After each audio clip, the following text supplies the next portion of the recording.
আজকে আমার গার্লফ্রেন্ডকে আমি পরীক্ষা করব যে সে আমাকে আসলেই ভালোবাসে নাকি সে আমার আইডিকে ভালোবাসে। তো তাকে আমি বলবো যে আমার আইডিটা হ্যাক হয়ে গেছে, তারপর দেখো তার রিয়াকশনটা। হ্যালো। কি হলো জান? কল দিয়ে এত জরুরি ভাবে গেমে আসতে বললা কেন তুমি আমাকে? আর তুমি এই আইডিতে কেন? তোমার বড় আইডিটা কোথায়? তোমাকে তো আমি এই জন্যই গেমে ডাকছি। হ্যাঁ, তোমাকে যেটা কথা বলতে চাচ্ছি, জানি না তুমি বিষয়টা কিভাবে নেবা।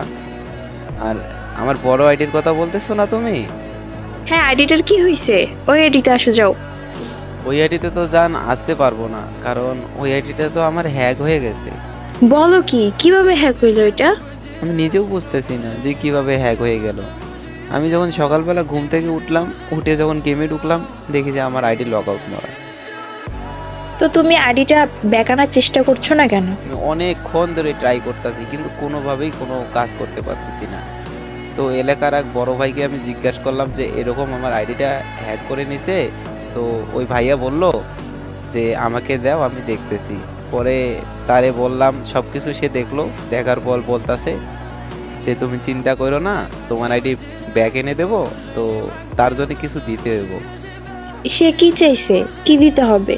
সে চাইলো যে তাকে নাকি 5,000 টাকা দিতে হবে। তাহলে দিয়ে দাও, টাকা দিয়ে আইডিটা ব্যাক আনো। সে আইডি কিন্তু অলরেডি ব্যাক নিয়ে আসছে। তো আমাকে কিছুক্ষণ আগে ফোন দিয়ে বলল যে সুজন, তোমার আইডিটা নিয়ে যাও, ব্যাগ আইনা দিছি। তো সাথে টাকা নিয়ে আইসো। তো যে টাকাটা চাইছে, মানে বর্তমানে আমার কাছে এরকম কোনো টাকাই নাই। আর আমি যে চলবো, দেখতেই তো পারতেছো আমার অবস্থা কিরকম হয়ে গেছে। আমি মানে আত্মরার মতো অবস্থা হয়ে গেছি। কিন্তু আমার কাছে কোনো টাকা নাই, আর আইডিটা যে আনবো এটারও কোনো টাকা পয়সা আমার কাছে নাই। এই জন্য তোমার কাছে আসা। তো এখানে আমি আর কি করতে পারি বলো? তোমাকে যে কিভাবে কথাটা বলে আর তুমি যে কিভাবে নিবা আমি বুঝতে পারতাছি না। আমি জানি যে তোমাকে এটা বলা আমার ঠিক হইতাছে না, কিন্তু আমি ঠেকে গেছি জান। তোমাকে না বলে আর আমি পারতেছি না। এখন জানি না তুমি বিষয়টা কিভাবে নিবা। তো তোমাকে যেটা বলতে চাচ্ছি, হ্যাঁ বলো। তুমি কি আমাকে 5,000 টাকা দিতে পারবা? আমি যখন আমার টাকা হয় তখন আমি দিয়ে দেব। এত টাকা আমি কোথা থেকে পাবো এখন? আর তুমি কি আমাকে টাকার জন্য ভালোবাসো? যেখানে তুমি আমাকে টাকা দিবা, সেখানে হচ্ছে তুমি উল্টা আমার কাছ থেকে টাকা চাচ্ছ, কিন্তু কেন? দেখতেই তো আছো আমার কি অবস্থা। আমি যে আইডিটা ব্যাগ নিয়ে আসবো আর তাকে যে টাকা দেবো, টাকা না দিলে তো সে আইডি সেল দিয়ে দেবে। তুমি কি চাও যে আমার আইডিটা সেল হয়ে যাক? আচ্ছা, তাহলে দেখো তোমার অন্য কোনো বন্ধুর কাছ থেকে টাকা পাও কিনা। সব জায়গায় খোঁজ লাগাইছি, শেষ ভরসা শুধু তুমিই ছিলা। এখন দিতে পারবা কি? আমি ভাবতেও পারি রে তুমি এইরকম। যদি জানতাম তাহলে তোমার সাথে রিলেশনে আসতাম না। আমাকে কি টাকার গাছ পেয়েছো যে যখন চাইবা টাকা পেয়ে যাবা? আমি বুঝতে পারি নাই যে তুমি এমনটা করবা। আর এই জায়গায় আমার আইডি নাই বলে তুমি এরকম করে কথা বলতেছো।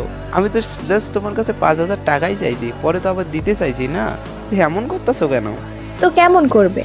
তোমার টাকা চাইতে শরম করে না? তুমি একটা মেয়ের কাছ থেকে টাকা চাচ্ছ, তোমার লজ্জা নাই? এখানে লজ্জার কি আছে? তুমি তোমার গার্লফ্রেন্ড, তাই না? তোমার কাছে তো আমি টাকা চাইতেই পারি। আর যাই হোক, শোনো, তোমাকে একটা কথা বলি। তোমার আইডিও নাই, তার মানে আমি আর সম্পর্ক কন্টিনিউ করতে পারতেছি না। আর তুমি আমাকে মেসেঞ্জারে বলো, মেসেজ কল কোনো কিছু আমাকে দিবে না। নেক্সট টাইম আমাকে ডিস্টার্ব করার চেষ্টা করবে না। আজকে আইডি নাই বলে তুমি আমার সাথে সম্পর্ক নষ্ট করে দিতেছো। আমি ভাবতেও পারি নাই যে তুমি আমাকে না, আমার আইডিকে ভালোবাসতা। হ্যাঁ হ্যাঁ হ্যাঁ, যাও। তোমার আইডি ছিল বলে আমি তোমার সাথে রিলেশন করছিলাম, এখন আইডি নেই, আমি আর রিলেশন কন্টিনিউ করতে পারবো না।